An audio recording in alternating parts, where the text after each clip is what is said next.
Nakakatawa yung journeys ng isang trader. Sometimes you go back in a loop na marirealize mo kung ano pala yung simple, yun pala yung importante. Pero kung kayo mag-a-add pa ng strategy at lalo kayo na-overthink, lalong hindi gumaganda trades nyo, ibig sabihin, kailangan nyo magbawas. Kaya sobrang hirap mag-aral ngayon ng trading kasi ang dami-daming strategies online.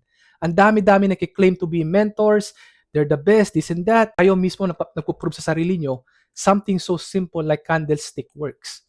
Bakit? One of those people I mentioned, si Coach Melchor. Yan lang ang gamit niya. Candlesticks. Gamit na sa cellphone niya.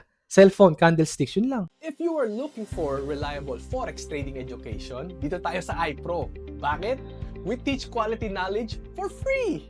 Plus, we have a supportive community who learns together, trade together, which eventually grows together. So tara, sa next forex trading orientation.